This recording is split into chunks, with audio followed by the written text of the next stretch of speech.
When the world has got you down. Alzheimer's sucks. It's an equal opportunity disease that chips away at everything we hold dear. And to date, there's no cure.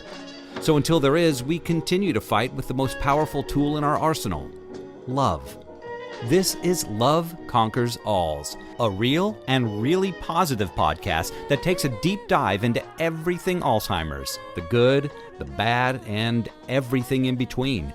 And now, here are your hosts, Susie Singer-Carter and me, Don Priest. Hello, everybody. I'm Susie Singer-Carter.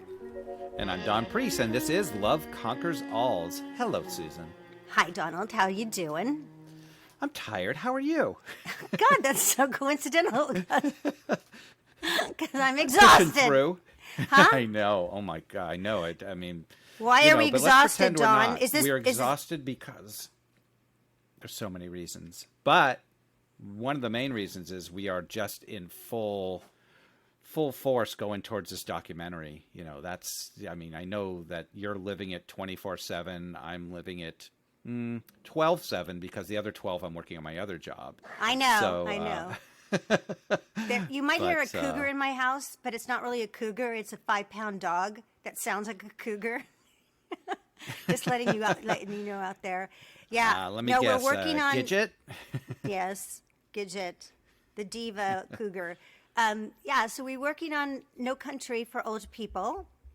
So if we don't remind you enough, but we're going to remind you again because we are doing something that we hope will create a lot of change. It's an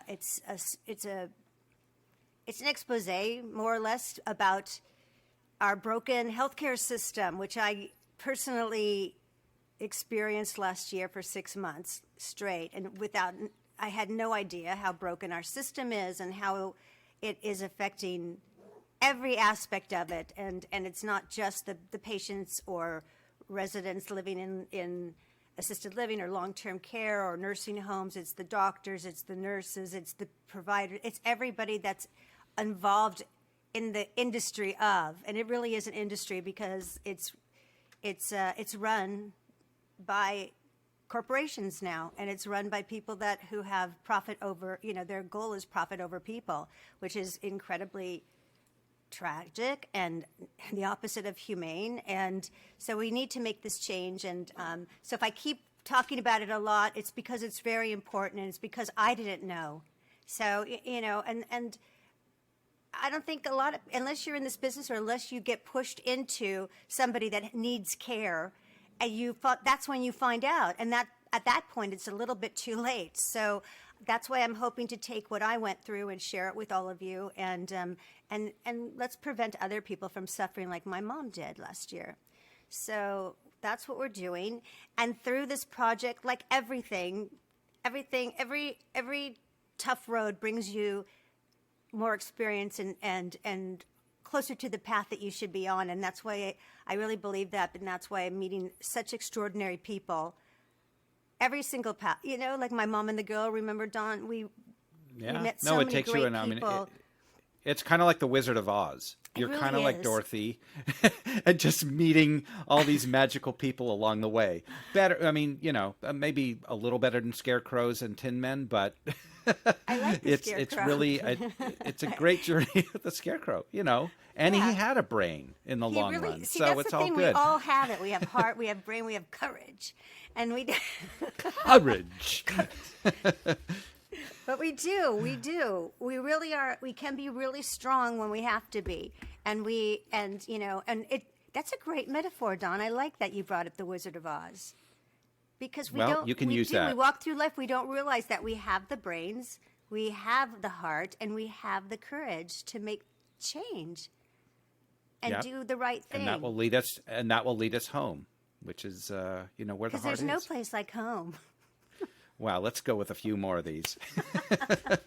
Anyway, I want to tell you, so jumping off of my rant, my ramble really, about meeting wonderful people. I met a wonderful soul, a soulmate really, this woman who's a doctor. How am I meeting all these amazing people and then doctors and who are so amazing careers with triple licenses, and talk about motivation and resilience and fortitude and all that stuff. Wow. I'm just humbled to meet all these people. So will you introduce our guest? I'm excited to talk I to him. will. Dr. MIRIAM ZYLBERGLAIT LISIGURSKI, or Dr. Z, was born in Peru, where she attended medical school and practiced medicine for almost 10 years. In 2011, she left her parents, her friends, and her job as an academic physician to come to the U.S. to be with the love of her life. Now, she's a triple board-certified physician in geriatrics, internal medicine, and obesity medicine with extensive clinical and academic experience. In 2021, she was selected by the American College of Physicians to be part of the National Wellness and Professional Fulfillment Committee, and in 2022, she joined the Creators Institute at Georgetown University to write her first book about well-being and growth. The 3G Cycle of Life, The Secrets of Achieving Joy, Meaning, and Well-Being is an introspective journey that gave her the opportunity to heal, create new friendships, find her purpose, help others, and create a meaningful impact. It includes more than 30 experts, personal and professional experiences, evidence-based data, and Dr. Z's insights and stories. She has 2 awesome sons, a caring husband, a supportive family, and although she is caregiving long distance for her mother, who was recently diagnosed with dementia, her dream is to help others achieve lives full of joy, meaning, and well-being. So, please welcome the very irrepressible MIRIAM ZYLBERGLAIT LISIGURSKI, MD. Hello. Hello, Dr. Z. Hello. Thank you so much for having me. Such a pleasure to be here. Oh my gosh. Thank you. So fun to have you, and I'm just I love everything you do. I'm just so impressed with you, and you have a body of work that's just such a role model for so many people. And I think I've always, my company is Go Girl Media, and you're such a go girl. You really are. I don't need to repeat it, right? Well, for me, I am very impressed by you, and I love the things that you are doing, and I am so grateful of having the opportunity to be part of your life and part of your project. So I feel like this is mutual. So Wonderful. I'm happy that we met. Me too. It's really extraordinary, when people have to. We don't realize. It's difficult enough to go through med school, right, and be licensed. It's difficult, to, as a woman, let's face it. I don't know if it's the same in Peru, but yes. Here, right, and so you have all these achievements, and then you fall in love, right, and then you decide to pick up yourself and leave this country that everything about it, including your degrees and whatever you pick up and come and start your whole life over again, more or less, in a new country without the language. You had to learn it on the trot. So, and I know this is love conquers all, but I just think that the way that MIRIAM has navigated her life is the way that we should with any kind of challenge, which is what I did with my mom, is leaning into it, and then you find the joy, which is, so tell us. It can't be that easy. So tell us a little bit how you got here. Like, how did you pick yourself up again, and how did you learn the language so quickly? Yeah. So I used to read in English. All the materials that I used to review in Peru were in English. And I had this basic, hello, bye, how are you doing, and stuff like that, but nothing more than that. So I learned with my husband a little, and then I was hired to do research.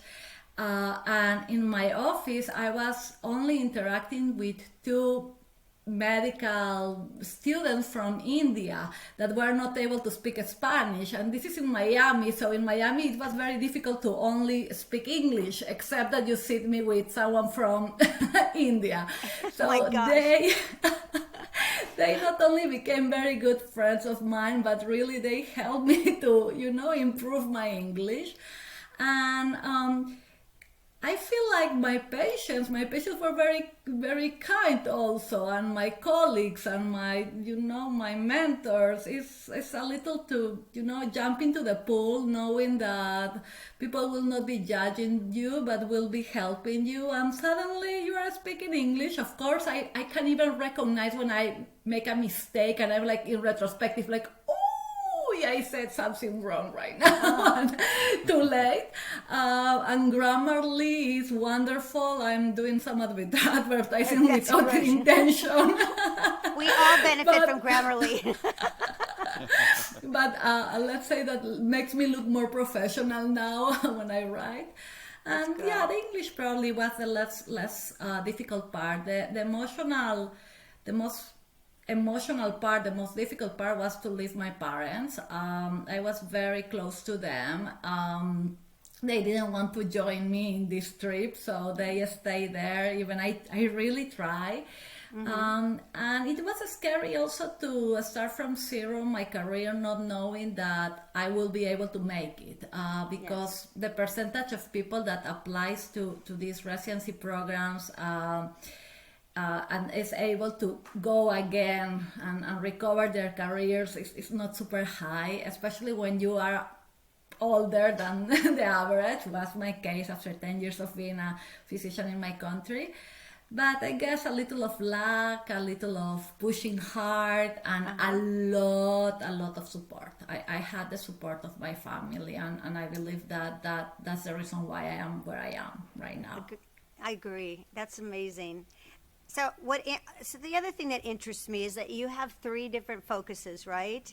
So you're an internal medicine, right? Yes. And then you have a geriatric focus, and then you have an obesity focus.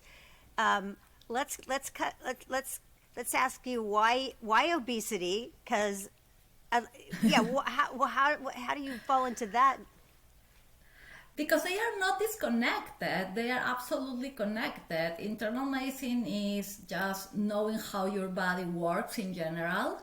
Geriatrics takes you to the next level where you see or learn how to apply this general knowledge in a more specific population, a population that is more frail, and adds to the combination the holistic approach where you don't only focus in livers and kidneys and bones, but where you see the cognition and the emotional aspect and the social aspect. That's the part that I totally adore about geriatrics, that we see patients as human beings. And obesity for me is a pandemic. It's affecting young and old population, and it's something that not only is preventable, but it's also treated if you do it correctly. And I should not be doing this for the elderly. Probably when we try to correct obesity in the elderly, we are doing this too late. It's something that is really prevention, and it's part of educating in appropriate lifestyles, which will prevent all of us to get to the elderly times, right? And to be sick. Yeah. Right. Yes. Quality. To have quality of life. So there's a big sort of stigma about talking about obesity these days. Because I remember, just anecdotally, I had a friend who was, gorgeous, but always a larger gal. And, and she had she got to the point where she was like very, very militant about the fact that, it was okay to be the weight that she was. And it is. It's okay. You can choose what you want to do. But there was, I remember having a discussion with her because I had mentioned that I had seen a family member who I hadn't seen for years who was quite large when I saw them, and I was worried about them. And she was very offended because she said that's such a bias and a stereotype that just because they're big that they're not healthy. But so, how do you respond to that? Because I feel like it isn't healthy to be overweight. So, and how do you deal with that in this sort of climate of politically correct? So I feel like we cross the line when we are trying to be diverse and inclusive, which I consider myself that I am. I mean, being a woman, an immigrant, for sure I am part of minority, so I will be the number one who's saying like we need to be diverse and inclusive. If not, I am affecting myself. But one thing is to be diverse and inclusive and respected with others, and the other is to cross the line when we are compromising our own health because we want to, set a precedent, or we want to establish something like, I have the right to. Yes, you have the right to everything, and we have the right to, or the obligation of respecting others when we don't cross certain lines, right? When we don't cross certain boundaries.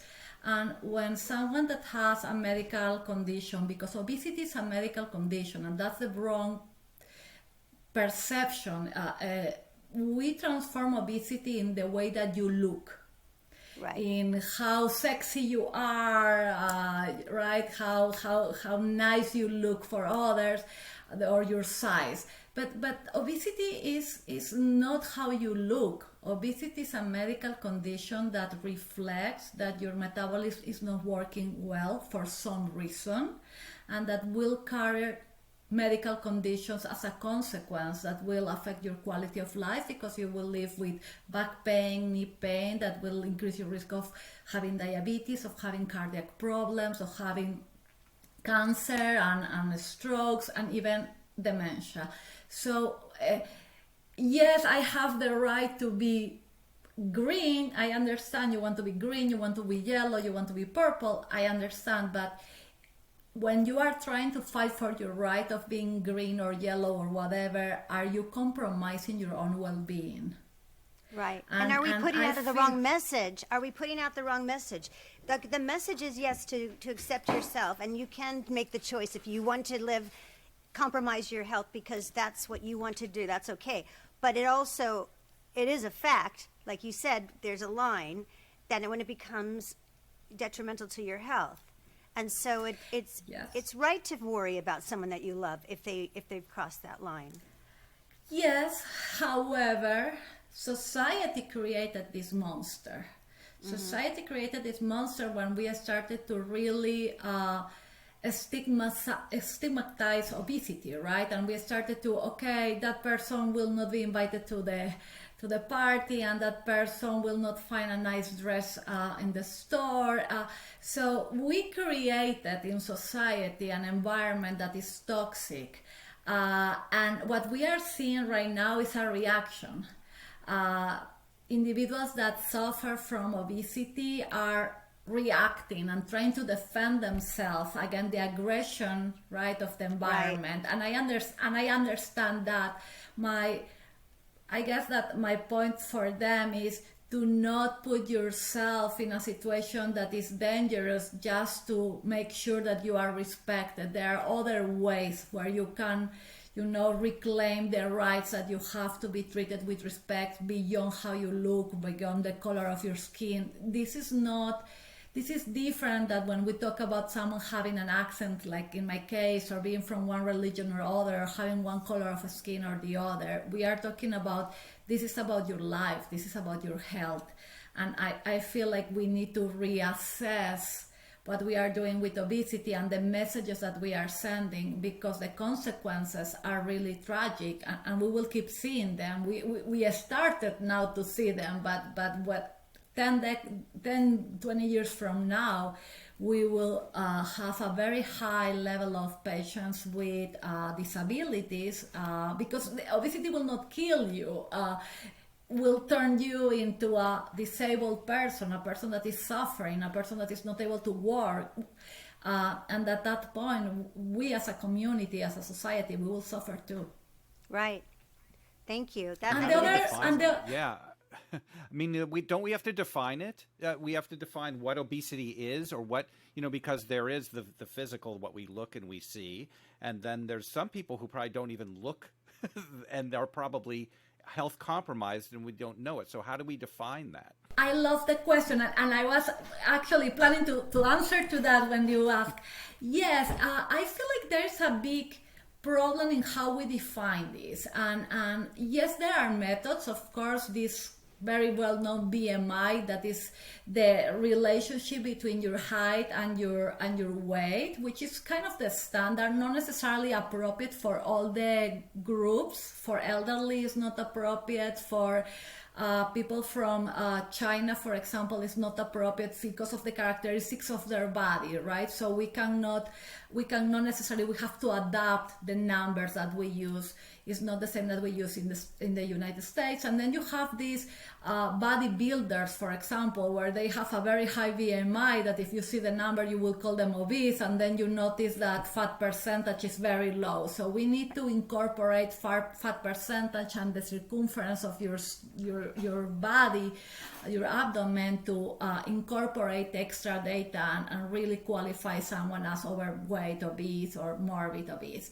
So that's number one. It's a little more fancy than what we do or what we know. But the second thing that I believe is even more important is that we need to understand that obesity is not the result of overeating, or not necessarily in all the cases.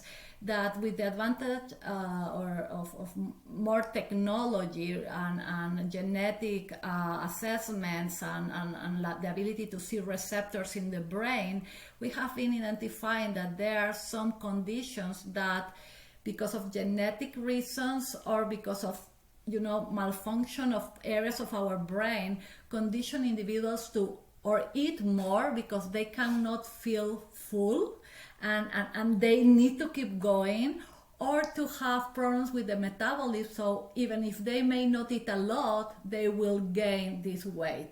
So we were judging people because they eat too much, they are too lazy, they do not exercise. But the truth is that we were being very unfair. We were just ignorant that there was a real medical condition, right, causing this, and we need to educate. Yes, conditions. Actually, it's plural, and we need to go back to the community and to educate them. So we reduce the bias, not just saying like, everybody has the right to look the way they want, because that's a very wrong message. Yes, we need to be kind with people because it's the right thing, but because specifically this group is not lazy, is not eating a lot, they have a medical condition equal than hypertension or diabetes or cancer or anything else. So we won't go in front of someone with cancer and tell them like, oh, you look awful, or this is your fault. But it's your fault, right? Yeah. We should not go to someone that is obese and tell them, this is your fault, you look like this because you want. No, they don't want. It's like alcoholism too. It's fine. It was before, it was always thought of as like, oh, well, you're indulgent. You can't, why don't you just quit? And and it's like, I don't have that predilection to be an alcoholic. I just wouldn't be. It's not in my genes. Whereas someone else, you can pick up and they can't. And like Dawn you have the Jethro syndrome. You never get full. I don't. And you don't. And as I've gotten older, that doesn't benefit me much. But it is. It's just it's a condition. It's not. Look, there's always exceptions to the rules. There's some people who but in general, it's not. We think of obesity. We've been trained to think of it's because you overeat and you have no self-control. You're gluttonous. You're being a glutton. It's a negative. Yeah. Yeah. Right. Yeah. So therefore, you're bad. And it's not that. I love that. I love that, to change the perception, because I think you're right. The pendulum had to swing very, as it does when we're trying to make change. You have to swing it all the way, big and wide, so people will you will pay attention. And that's what we've done, right? So everyone is paying attention. That's why we see different bodies in ads now. We see that, and we are accepting of it. And I think now I love what you're saying, because now it is a good time to come back now. Because we did make a change in perception. Yeah, we went to the extreme, right? We went to the complete opposite. We need to go to this middle, healthy place. Where we will treat people with respect, because that's what is correct, but we will also allow them to get to a condition or a situation where they are happy and healthy. And Right, and I say happy and healthy for one reason, because obesity not only causes problems in your body, it's not something that will only give you diabetes or cancer or strokes, but also it's also related to depression, anxiety, isolation, high risk of suicide, and etc. If you are a victim of abuse continuously and bullying and rejection, you are really hurting the soul of someone because of something that probably they have not enough control. And we need as human beings to be a little more kind. We don't know when it will happen to us, and I'm saying obesity, but could be whatever. Anything. It's just a question of luck. I think that's a great time to pivot into, geriatrics, because and I think, which will tie this into No Country for Old People and your mom who has dementia, and that area of medicine that is really underserved, in my opinion. And even geriatric doctors, many of them don't know they know a certain amount of what they've been taught, and then, unlike what you said in the beginning, that you take in the whole person. I don't think that is incorporated in every doctor that I met during my mother's journey. So I love to pivot into that and to say, how do you, we need to apply the same idea, the same paradigm that you're talking about for obesity, for people that are older, for people who have dementia, and then, and the combination thereof, because that is the worst combination in terms of living in society. I feel like we need to be kind in general. We need to be kind in an elevator, with the person that is asking you to push number 3. That should be the way that we manage ourselves in life. And right now, when everybody is suffering in some way, not only because of COVID, but because of the economy or whatever is happening in their own lives, being kind is just the little thing that we can do for others and for ourselves that is free. and it's just a smile and like a tiny nice word to add. How are you doing? I wish you a good day. The end. And you maybe change the complete day for that person, free. In geriatrics, and I want to be careful on this, I don't think that geriatrics is the only specialty that should have or that has this concept of a holistic or comprehensive approach. I believe that in the majority of the cases, that's what we would like every specialty to have, sure, right? Every doctor should practice like that. I receive extra training or extra I will say encouragement to do so during my geriatric training. In Peru and also here in the US, for some reason that is part of the philosophy that is included, and you will see it also in palliative care, hospice. In many cases, we are seeing that transition also in the ICU, in intensive care unit. But it's not yet practice all over. I would love internists to do it and primary cares in general to do it, but I don't blame them and I don't judge them, and the reason is that the system is not allowing us to practice the way that we want. The fact that you are going to a physician office and you are not seeing this when they are treating you, not necessarily reflects that they don't know or they don't want to do it. It reflects that they have a manager in that clinic that schedules 30 patients for the day, and that they have 15 minutes to see each of them. And then they have to document and click a lot of things in the computer to fulfill metrics, and then call patients to give them results and refill things in the pharmacy. And this happened in a period of time that you would like to be able to, extend, but there are no more hours in the day.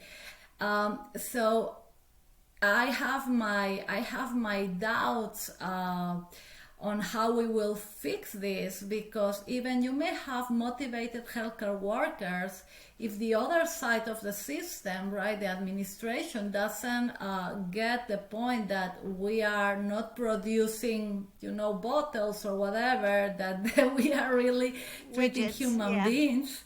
Yes, and that not every appointment will last 15 minutes. Some of them may last 10 minutes because it's a healthy person that comes to say hello and have the checkup and the end. But when you have complex patients, and they don't necessarily need to be elderly, I don't want to be biased. Right. They may be a 30, 40-year-old lady with cancer or with diabetes that already had a stroke or going through a divorce, right, and very depressed or with suicidal ideas. So especially in primary care, internal medicine, we see this variety of patients, and we don't know. Just checking on the age of that patient, you will not know what is coming. and trying to put everybody in this, range of 15 minutes is enough. I believe that we are getting very short, sadly. And what happens is that you are not building this good relationship, this appropriate relationship with your patients, where you can learn more about the social aspects and emotional aspects of their lives. Someone will not come today for first time and tell you, oh, I went through a divorce, or my dog is sick, and I am living in a place that is not safe, and I cannot go and buy good food because I don't have the money. I'm working in 3 places. They will try to give you the I have pain here, I'm pain there, Right. and I have this black spot here, and right. So this takes time, and we don't have it, sadly. And for me personally, is heartbreaking, very disappointed, and the reason number one for me, personally, and for many doctors and healthcare professionals, to develop burnout, because there is a very big gap between what we want to do, what we thought medicine should be, and what we are doing every day. Right. And that's part of that's part of the diagnosis, isn't it? Isn't like, what's causing this pain? Well, it could be the fact that they're working 2 jobs and they're not sleeping and all those things, and you don't have time to talk about that. You can treat the symptom, but you're not treating the cause. And Exactly. and does that all come down to money in the long run, because we don't have enough time and staff, and what is that where it's stemming from? Because it seems like everything does. Yes, it's a very interesting question. The quick answer could be yes, probably is because administrators and CEOs of healthcare systems have zero knowledge in medicine. They are not doctors or nurses, or they never went to medical school, so they don't know what happened in the operation room. They don't know what happened in a room when you see a patient and you have to tell them that they have HIV or they have cancer. And you cannot do that in 15 minutes and think that life continues like nothing, because we as human beings, we have feelings too, and then we have to go to the next room, right? And give a, hey, you are pregnant. So I don't think that they have any idea of what happened inside, and I will recommend any CEO to please take a few minutes, get the scraps, and go into these rooms and get humanized, because I feel like that is missing. That's number one. Number two, I have my doubts that they understand really the industry of medicine, because if they will really pay attention to what medicine is about and the benefits of creating a good relationship with patients, that not only increase the probability of that patient will come back and again to you because they like you and they trust you. They will recommend more family members and friends, so that's good business. And number one. Number two is that if they trust you, they will follow your advice, meaning that they will recover easily from the medical conditions that they have. And if you are talking about prevention, they will prevent, right? They will be compliant in anything that is related to prevention. So you will be reducing cost, you will be reducing risk of disability, you will reduce medical or admissions, visits to the emergency. So the cost of the healthcare system and the will cost go down. of Medicare, Medicaid, right, will go down, and you will have happy, healthy people that also is producing better in their jobs. So I see this like counterproductive. It's like, how is that you are really avoiding physicians to do their job correctly so they can bring more money to the healthcare system, to the country, and I just don't get it, and I have been trying to understand. I don't. But I Forget think, about the Doesn't make emotional sense. aspect. Forget about being kind. Forget about the emotional aspect. I'm not even trying the humanistic part. I am separating it. I'm just Right. talking about money. I money, don't get yes. But I think it's, it really comes from a corporate mentality, and it becomes, it's really down to ledgers and when you've got stockholders and people that are so far removed from the actual business itself that it just becomes an accounting, and how can you get the most and the fastest, and from everything I've read in my research over the last year, what is the most expensive part of any business are your employees, right? So employees are the most expensive. So where are they going to make their first cuts is with employees. So, and they're going to try to get the most out of each employee that they have. So without, and forgetting that these are human beings and not widgets and not machines, and if you burn out, well, then they'll hire someone else because there's plenty, there's a pool to pick from. But again, that's a very poor understanding of the process, because first of all, a physician or a nurse that is tired, upset, not only will treat bad patients, so you will have less satisfaction, which is some of the wonderful metrics that we are supposed to measure, right, in the hospitals. So you will have less patient satisfaction. Patients will not like to be admitted again in that hospital. They will not recommend that hospital or that clinic. So not good for the business. Then you have more risk of medical errors, that this come with suits, right? That's a lot of money too, and very bad advertisement.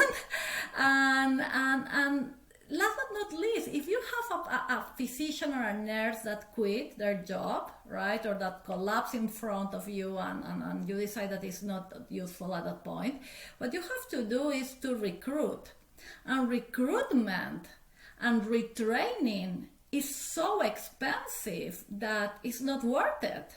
So again, I can go back to all this, removing the emotional aspect, just to money, and you try to get the numbers, and it doesn't make sense. I don't get it. But you touched on something important, which is, that the cost of training and recruitment, is not something to ignore.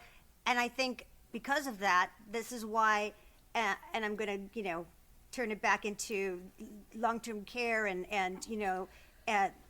nursing homes, things like that, acute centers, because there's a lot of people working that aren't trained now, because they're just putting them through, the cursory training just to have bodies in there, basically, which is, and I'm speaking not technically, so, but I'm just saying this is what I've seen, and this is why our system is it's not only broken, it's frightening, because the huge decisions are made by people that are not qualified.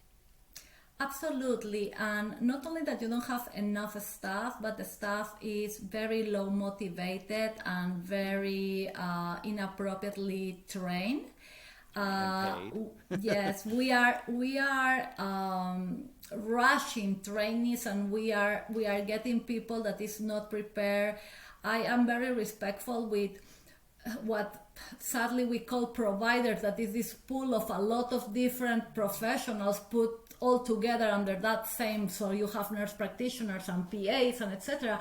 But even I am very respectful, and I have very good friends that are PAs and nurse practitioners, and I know the value that they represent, and the amazing knowledge and how much they care about patients. But they are excellent PAs, they are excellent nurse practitioners, right? They're excellent doctors, but you cannot do the job of others. And they are trying to replace and give responsibilities at a level that does not represent your training. And that's not appropriate for patients, and that's not appropriate for the same individual that decided that wants to be a PA or a nurse practitioner and feels comfortable with that role, but is not prepared to the responsibility that another role will, force them to. So that's a big problem. And of course, it's less expensive to hire people with less training, right? Than to hire a physician. But that's part of what is happening right now, and I feel bad for them because of the level of stress. It's like dealing with sick patients, long-term patients, comes with an emotional distress and the fear of doing something wrong when you don't have someone there that you can, because they supposedly should have someone available to also discuss the cases and feel that they are doing things correctly. And I heard many of these nurse practitioners and PAs saying that it's like, we love what we do, we want to help, but we know our limitations. And so it's not me as a physician judging or underestimating the value of others. It's respecting that they have the right to work under their scope, because that's what is safe for them and that's what they want to do. Right, and it's like, and it's I saw that firsthand in my own experience, where a nurse who was not ready to take on a floor by herself was there all by herself and made a horrific mistake. And she was so overwhelmed that my heart broke for her. But it was to my mom. So here I am stuck in the middle, like you were put on this situation, and I feel sorry for you. But I feel sorrier for my mom. I don't know. Everybody's is a victim in this bad situation. Absolutely, right? Absolutely. We are all victims. Sadly, this is something that majority of individuals are not aware of. They see the nurse practitioner, doctor, any of us health professionals as the monsters on the, on this picture, and you don't want to give me this order. You don't want to send me to that doctor. You don't want to prescribe that. You don't want to be with me. You care more about your computer, that's how it looks, really. I will not say that that's not correct, because when I remove myself from the white coat and I am the mom or the wife or the daughter of someone, or the patient, and I have to, or the patient, right? And I have to experiment the healthcare system. I am like, this is how it looks. And the other day I went to see a physician as a family member, and I almost hugged him. It's like, may I hug you? I am impressed. You were so kind. Your staff is so kind. And I was like looking like a crazy person, like, enjoying the fact that I'm seeing normal. It's normal. I literally hugged the speech therapist. I hugged the speech therapist that came to assess my mom the day, and I think she looked at me like I was crazy. But it was like, finally I had somebody that was a human being, right? That I felt like it was like listening to me and like and validating what I was trying to get across. But that was your perception, Susie, right? You thought that you were seeing finally a human being. You were in front of human beings all the time. They were so stressed, in survival mode, terrified of the next possibility of having an error. already Getting fired, abused, yes, already abused by their bosses, no leaders, bosses, and also abused many times by the patients that are frustrated, scared, and that they are seeing just half of the story, right? They So don't here- know the behind the scenes. What you're talking about is moral injury, because I hear this a lot, right? Yes. The term, okay. And I Yes. think that it's really important that you're bringing this up, because we as a patient, and we're not in the medical, anybody that's not in the medical field at all, we don't know. So the only people we are interfacing with are those doctors and nurses and nurse practitioners and PAs. And so we really do, because we don't know, now I know, but before, if you don't know, you really feel like it's coming from them and that they could do better. But now, Yeah. but we need to tell people that they can't do better. And that's We why can't. things have to change, right? Well, also our expectations are when, as the patient or the family of the patient, you see somebody in the uniform, and you immediately think they know exactly what they're doing. They are educated. They know exactly. They can solve a problem just because you ask them, and it's not the case. And like Susie said, she had no idea until she went through it. And I think that's probably 98.7% of the people who are going to go through this just think that, oh, there's a nurse, they've got that uniform on, they must know, they can solve my problem, and it's not the case, and it's No, frightening. the time that we spend trying to convince a person on the other side of the phone that my patient needs an MRI, not the X-ray, that needs to be normal, so I can do the CT, so then I can do the MRI. When I know that everything will happen, will be normal, I will take 3 months to get to the MRI if I am lucky. I don't need the other ones. I just need, please, the MRI. Don't spend money and time in 2 tests that I know will be normal. And you will Right. think that coming from someone, right, graduated from medical school, that concept should be so easy, right? And Right. that's an easy task, a normal task. It's impossible. Right. It's impossible. Because The because same those with medication. Right. Because the boxes need to be checked off, and those boxes, equate to money. And they equate to money because if they can charge for another X-ray and they can charge for another, CT scan, and all you want is an MRI, well, no, then you're going to cut those 2 steps out, and that's money. So I have a question Yeah. in that respect. So if you, as providers, to throw a net over all of you, very nuanced, skilled physicians, what if you were transparent and just said, I want to work with you more. I would like to spend, more than 15 minutes, but this is the system. And I just want you to know that. And if everybody heard that from their provider, so that they got a sense of like, it's not my doctor, it's above the doctor.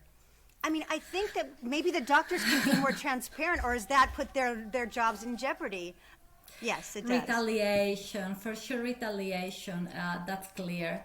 The fear inside of the system is unbelievable, and the bystanders, right? It's impossible to believe.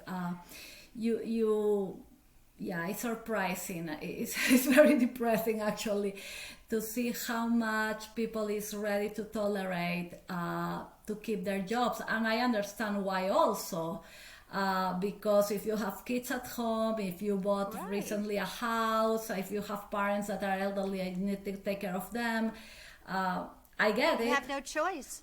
You have no choice. And you have non-competes.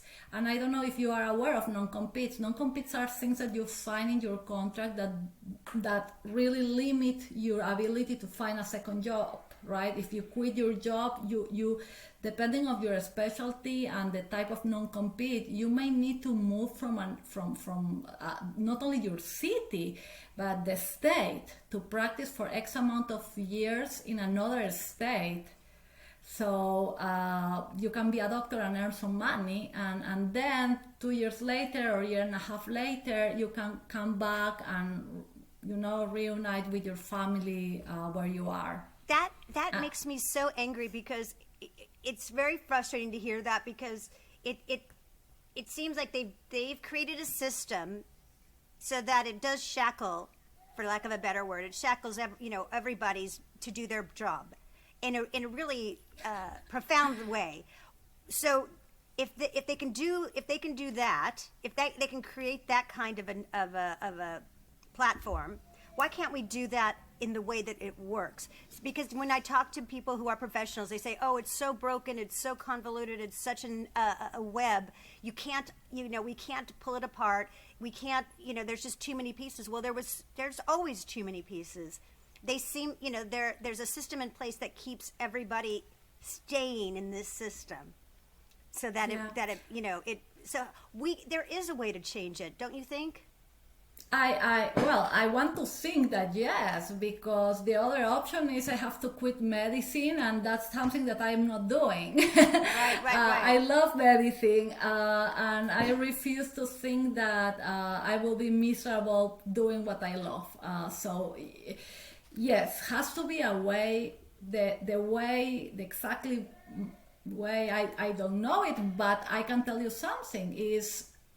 In big part, what you are doing with your documentary could be, a stone that is building in that direction. Right. We need to create awareness. We need to remove the curtains and allow patients to be empowered and to understand that they are, I don't like the word victim, but I will use it in this context, that they are victims the same that we are victims of a broken system, that we are in the same side, and that we are supposed to collaborate. So reducing a little the stress that healthcare workers are receiving from patients, the mistreatment from patients, and it's ridiculous, but when you will imagine that a doctor will get hurt by a patient, except that it's a psychiatrist patient, but those things are happening. You are insulted. I have been insulted by patients so many times because I'm saying I cannot give you that referral, or I will not prescribe you an antibiotic that you don't need. You know what? Because the insurance won't cover, or whatever. But and that's what's so counterintuitive about all of this, is that if the system was running properly, everyone, including the insurance companies, they're paying out less. They're paying out less claims. But that's what she said. That's what MIRIAM was saying. Yeah. It's insane. And it's also a little frightening. Yeah, go ahead, Suze. No, I was just going to say that the people that it feel, the way you're framing that, it is supply and demand, right? That's business at the end of the day. That's the simple version. It's supply and demand. So we are as patients, we're in demand, because without us, they're not going to make money. Yep. Right? Yeah. So we in essence, as a population of patients, right, we have power, because if we demand it as a population, and we say, well, we're not going to go here to you, we're going to go to the places that provide us what we need, instead of just accepting it, instead of going, oh, this is the system, this is what we have to work within. No, we pay the checks.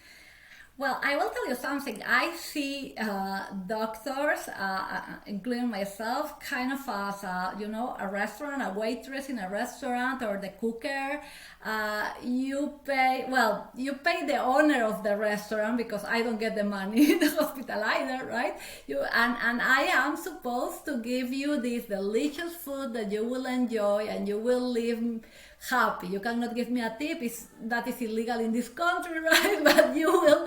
Doctors, we cannot receive anything, of course, but that's more or less the relationship. Physicians, we are supposed to be servant leaders, right, in the community. We are physicians, nurses, and the complete team, right? We are supposed to serve the patients. The patients have the right, and should have the right to select who is the doctor, what facility they go to, who will see them or not. But that doesn't happen. Who decides all that is your insurance. You cannot pick up, and then you go inside of the hospital and you have to see this gastroenterologist because that's the person that the insurance says, and you are like, well, I hate that person. Yes, but if not, you will have to pay this amount. So there is not transparency in the process. There is not really democracy in the process of health, if you want to call it like that, where you can select, and therefore your rights are diluted because you don't, it doesn't matter how much you will have, how big is your tantrum, but if your doctor, the doctor that you want cannot see you or will bill you without insurance, your hands are tied. So that's what makes complex the situation. Totally. And you know what it does? It brings us back. It just makes me think about our metaphor from the beginning of The Wizard of Oz, because we need to pull, because behind the curtain is this ridiculously disgusting human being who's back there, who's just a poser. And he's back there being, the big brand that everyone's afraid of, and they think that this is the way it is. And then, Toto pulls the curtain back, and we see it's just this really fumbling, bumbling man. And now we've blown the cover. Well, we need to blow the cover, and we have the power to do that. We just can't be afraid, and we have to do it because that's really what it is. And they've created such an illusion that we have no power, but we do. In theory, you should have the power, and physicians and healthcare workers should have the power also to practice medicine in the way that they promise they will be, and that is patients' safety and right. beneficence, and all the list of these ethical concepts that should be priority. And a big part of I will not say is the solution, but I feel like we need to start with healing. We need to start with self-awareness. We need to start being aware, right, of what is happening. Right. The community needs to learn, physicians, nurses, and etc. We need to learn what is happening. We need to understand what is happening behind the scenes. And knowledge gives you power. If you understand that this is not the only way, that there are better ways or different ways. So for that, probably medicine only as a training is getting short. Right now, you need to train physician leaders, nurses leaders, right? You need to provide education in emotional intelligence, leadership skills, self-care, to create a strong human beings, leaders, that will be using the white coat and the stethoscope and will act as healthcare workers, but that they have enough knowledge to be able to understand the situation and to maintain their own well-being so they can keep going and they can keep helping the community and raising their voices and helping themselves and their teams. Because right now, majority of us, just based on statistics, you have more than 60%, 65% of physicians being burned out, right? And you can change the name or a injury, whatever you want, but they are not in a situation. If they will be pilots driving a plane, they will not be driving that plane.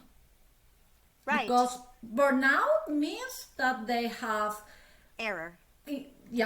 Risk of error, right? That they are not able to concentrate, that they are tired, that they cannot focus, and that they are not motivated. You will not like that pilot to drive your plane. No. But they are doing neurosurgeries. Right. And the suicide rate is terrible, sky high, right? So 300 to 400 per year, as per data. What is terrifying is that these numbers are before COVID. So probably we will get numbers that are worse now. And I clarify that because many have been trying to say, well, this is because COVID and they were... No. This is not because COVID. This is because moral injury, right? And because of this gap between what we want to do and what are we doing. And it's terrifying because you are talking about 1 to 2 physicians dying every day in this country by suicide. And then you have nurses and other healthcare professionals. So... and their numbers are not necessarily better, and this is a disaster. It's a disaster because if we don't have, as it is, we're not providing, the environment for doctors and nurses and providers to do what they do, and then on top of it, so they're either burning out and leaving the industry because they can't stay in it. and I've talked to a lot of doctors that are doing that, or they're taking their own lives, which is so tragic. But then, as patients, as human beings that need doctors, we're creating such a horrible crisis. But that's a whole nother. Okay, I just feel like I have to talk about your book, and I want to because this is getting so incredible. No, but this is so connected. It is connected. It is connected. But I want to hear about the 3G cycle, because I think, and I don't want to give it short shrift. But because this is Love Conquers Alls, I want to ask you one thing about in terms of geriatrics and that that focus and how we as caregivers of someone with dementia or Alzheimer's, and I know in my community I hear it a lot that there's not enough information from the doctors that we go to, and how can we create, I mean, again, a big problem, but how can we at the moment help ourselves, help our loved ones, or if we're diagnosed with early onset or whatever, there's not enough people that understand it, and that's why they are given short shrift, because there's not an understanding of it. Well, Alzheimer's is a disease, a condition that sadly is very frequent in elderly population, more than what we would like. But at the same time, even we may be able to do a correct diagnosis at some point, clinically or now with more sophisticated tests. The treatment is the part that we really don't know. Right now we are seeing this controversy about a new medication that FDA is approving or already approved, and many individuals in the scientific world are questioning the type of studies, and I feel like that's the big problem. We really, even we can diagnose, we cannot treat, and that's very frustrating for the patient, especially for the family, and for us physicians too. It's very important also for those that maybe are not so used to the term Alzheimer and dementia to understand that dementia is a big ball that contains Alzheimer, and that there are other type of dementia, right? Because sometimes we think that it's the same. It's not the same. No. The clinical presentation is different. The progress of the disease is different, and sadly we don't have medication for the other ones either. So that's again a big problem. Right now, the only thing that we have really is the support of the family members and the support of this multidisciplinary team. Yes, to help the patient and the family. It's very hard to find that again in a system that is broken, where you have a psychologist and a social worker and a physical therapist and the psychiatrist and geriatrician working together in order to get the patient to have the best quality of life. That's very complex when you have a system that doesn't support that. It doesn't support that. And I think what you said in the very beginning about taking into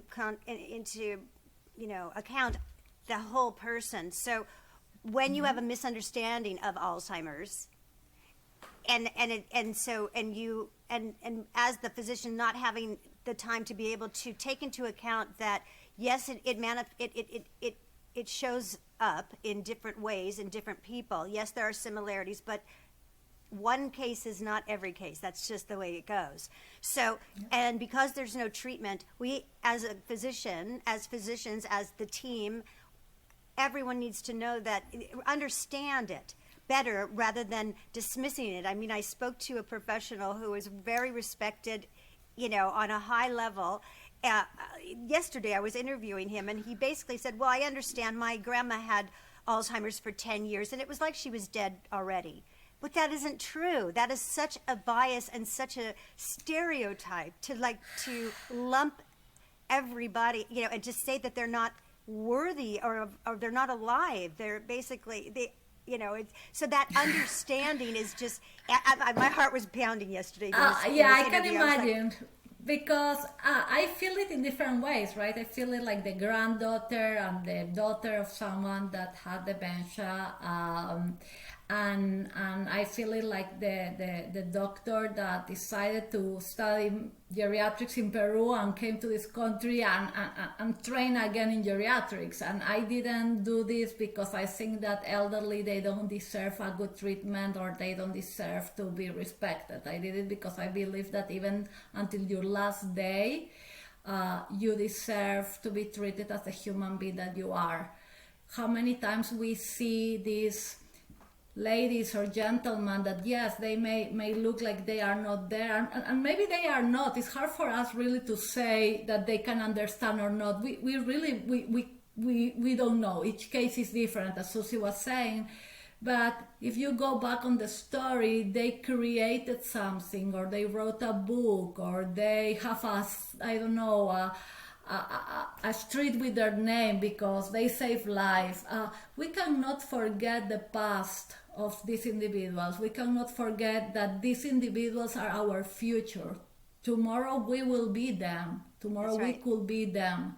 So we need to train the society, educate the society, educate our kids in a way where they are kind and respectful with those in need, with those that are frail, because tomorrow we will depend on the kindness of this new generation. They will be the ones that are watching for us. And is that the way that we want to be referred as, like we are dead, we are a chair, we are... I feel like it's a very non-humanistic approach. And what happens is that when we remove the human aspect of individuals, when we give them the title of providers instead of Dr. This, nurse that, right? Patient number 45.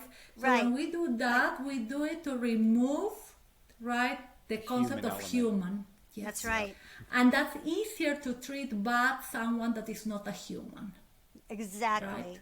Yeah. Exactly. That gives you less guilt. And this starts with education, and it starts with we have to educate from a very young age, not only the doctors. Doctors don't even know. We need to teach our children. We don't avoid it. We have to explain what's going on.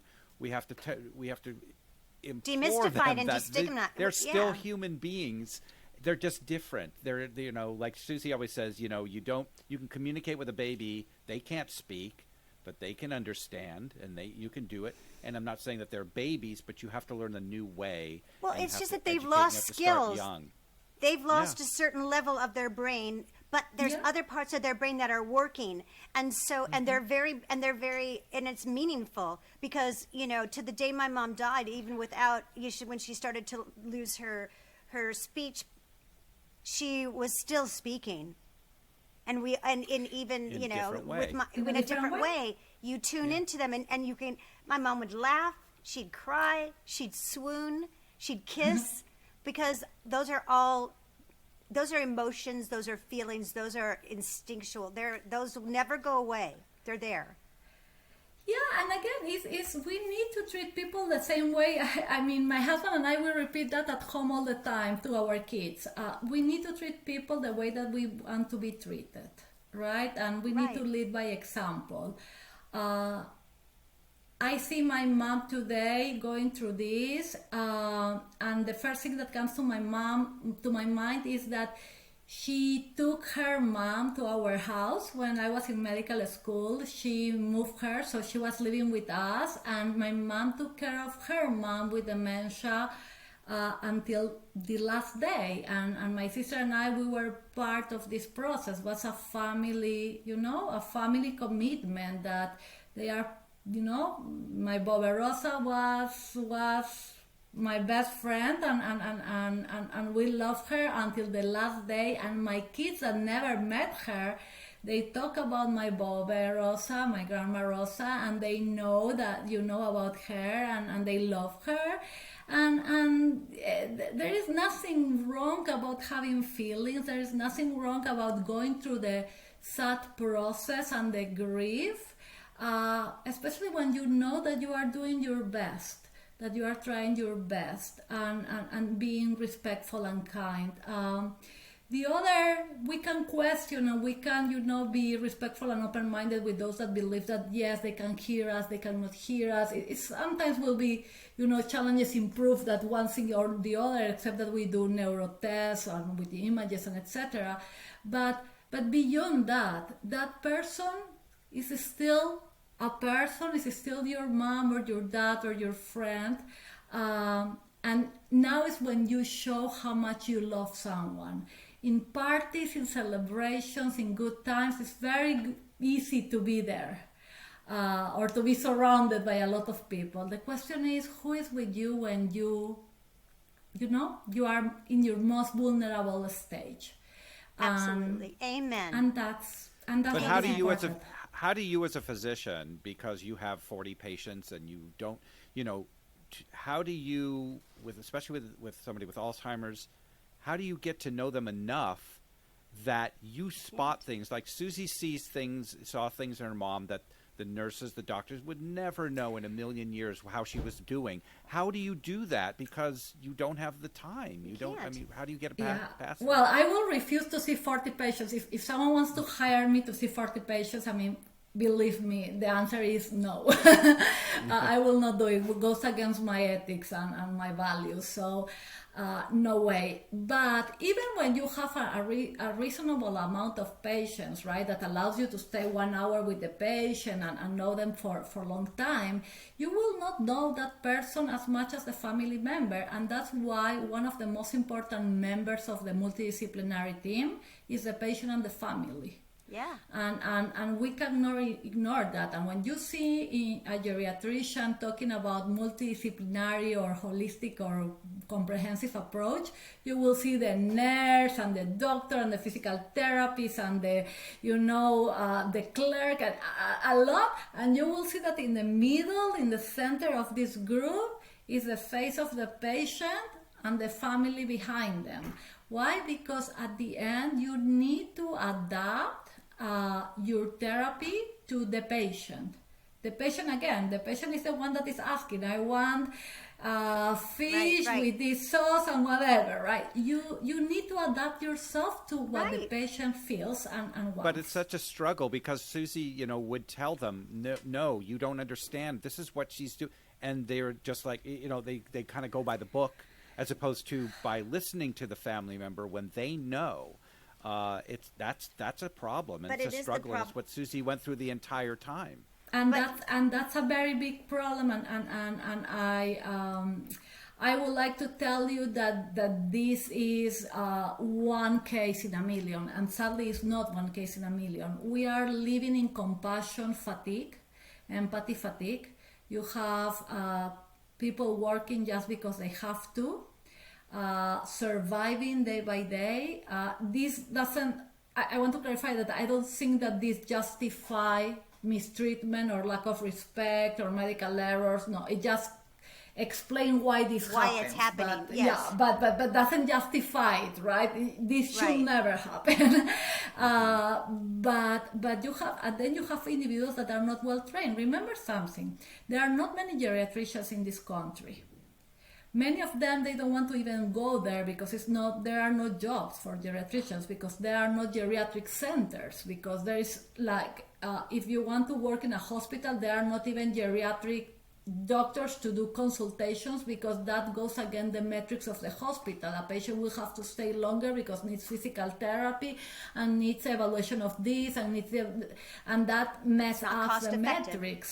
Mm-hmm. No, It's not cost yeah, geriatricians, we work. I have to admit, and breaks my heart, that I have to work as an internist, a little more sophisticated internist, but that's my role in this country, because except that you go to specific places, you cannot work as a geriatrician. I apply what I learned in geriatrics for young people too, right? But there is not a way to do geriatrics. As a result, you have a lot of geriatricians that are not geriatricians, that they were trained in places that are not preparing them to be geriatric doctors, because Right. there is no opportunity. There's no opportunity. That's so sad. Well, on that note, let's talk about the 3G. Let's talk about your book, which isn't sad. It's the 3G cycle of life, the secrets up for achieving joy, meaning, and well-being, right? Yes. So, I mean, tell us because I want everyone to go out and get your book, which is, it is totally charting, as they say, on the charts on Amazon, and which, so congratulations. Thank you. But give us the gist of the 3Gs, what it stands for, and how you came up with it, and why everyone should read it. So the 3G is a result of me fighting burnout and trying to find my purpose again, and escaping the dark hole of the system, plus COVID. And I have been very resilient all my life, and people used to ask me how, and I never pay attention to that. I thought that it's so normal, and that's how I am.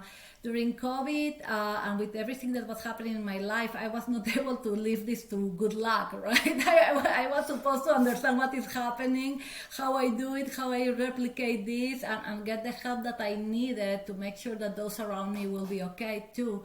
And that's how I came with the 3G. I believe I function thinking that life is kind of a video game.